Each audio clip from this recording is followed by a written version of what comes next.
The word yoga means union. Union means whether you are aware of it or you're not aware of it, right now you're happening here as a part of everything else. What the trees exhale, you're inhaling, what you exhale, the trees are inhaling. Not just on the level of respiration, on all levels this is happening. What you think as myself is just a psychological boundary that you have set up. So yoga means consciously obliterating the boundaries of your individuality. So if you sit here, if you experience everything around you as myself, this is yoga. If you experience all this as myself, do you need morality? Be good to people, don't harm them, don't do this, don't do that, would it be necessary? No. Did anybody teach you out of these 5 fingers, this is a small finger, don't cut it off? Is there a morality needed like that? Anything that you feel is a part of yourself, with that you don't need any values, ethics, morals, nothing, because it's a part of you. This is what yoga means. You experience everything as a part of you. When somebody experiences the whole universe as a part of himself, then we say he is a yogi. Charles Darwin said that you evolved out of a monkey. You were a monkey, then you became a man. Some of the genetic scientists are saying this, that the difference, the DNA difference between a chimpanzee and you is only 1.23%.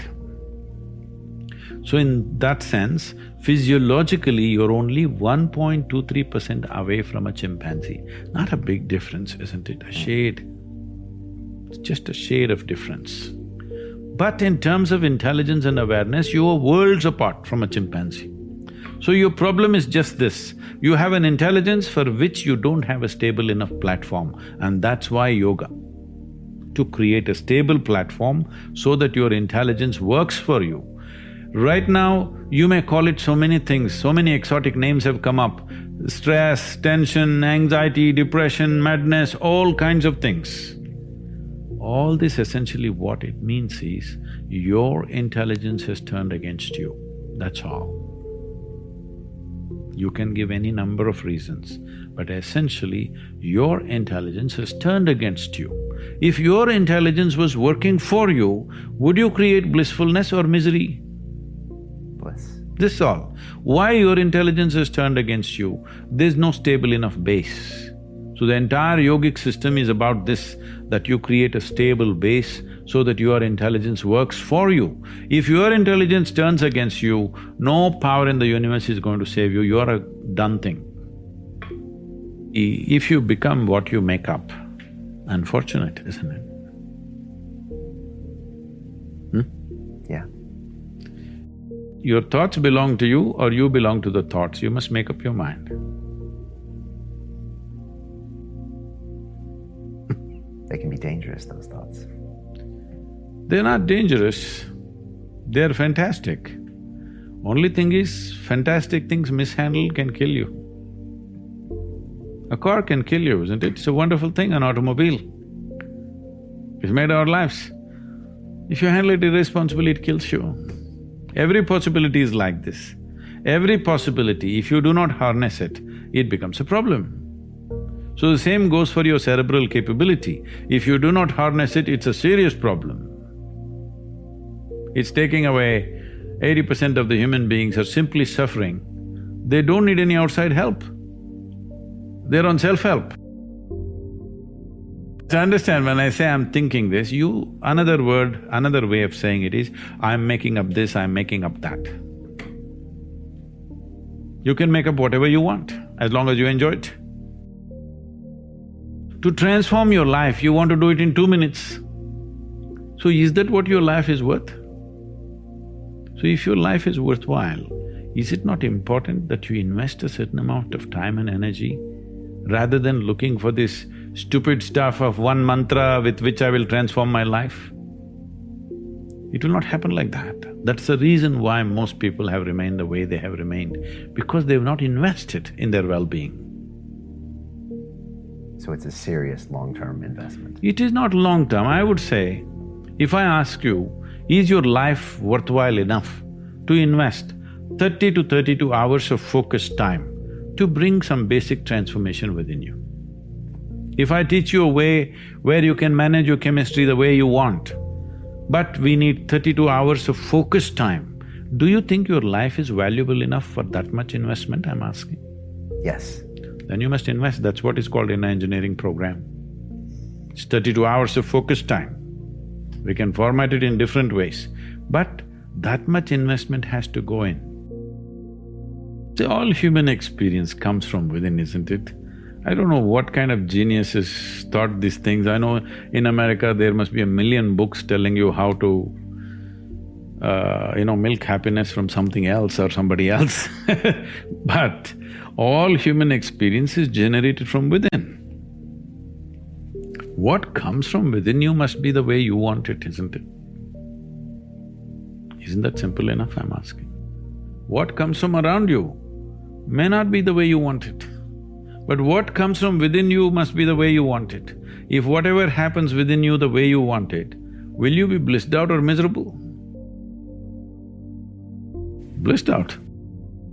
See, most people understand complexity as intelligence. If they make themselves difficult, they are supposed to be intelligent. Making a simple thing difficult is not intelligence. Making a very complex thing simple is intelligence, isn't it?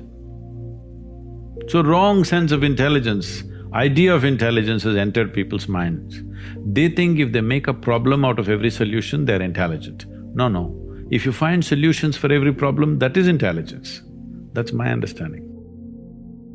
So essentially, this whole attitude and questioning and this kind of thing has happened to the world in a big way because our education is confusing people to make them believe that memory is intelligence. Memory is not intelligence. Memory is useful as data, but intelligence is a different dimension. We have gobbled this up, that we have made children believe from a very early age, if you remember something, you're smart. No. A tape recorder can remember everything. This camera can remember everything. This doesn't mean it's intelligent. So, one major aspect of my work is to separate these two. Within your experience, your memory and your intelligence are two different things. If you have an intelligence which is unsullied by memory, you will see everything just the way it is. But if you look at everything through the filters of your memory, everything is prejudiced. People who ask, all this is fine, but what's the takeaway? They want a commandment. We are talking about consciousness. Commandments won't fly. Commandments means you're trying to fix your life. Consciousness means you want to liberate your life. My intention is you must liberate your life. People come and say, Sadhguru, please teach us how to control my mind. I say, you want your mind controlled or liberated? Oh, yes, liberated, but how to control? Because they think that intelligence is a serious problem. And it's been in their lives. So what is the solution? If you remove a part of your brain, you will be fine. You're essentially complaining, I wish I had the brain of an earthworm, this human brain I am not able to handle. Yes, that is a fact.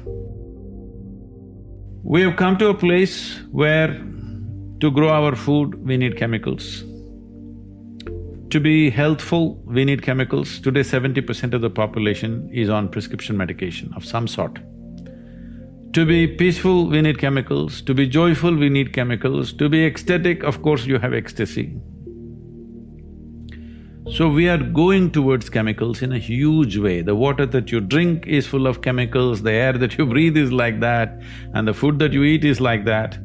So if 90% of humanity goes into chemical consumption, consciously or unconsciously, if they consume a lot of it, the next generation that we produce will be of a lesser quality than who we are. That's a crime against humanity. What I'm saying is, the important thing about life, whether it's a grasshopper out there or you, both of us are striving to be the fullest possible life that we can be. A grasshopper is trying to be a full-fledged grasshopper, a human being is trying to be a full-fledged human being.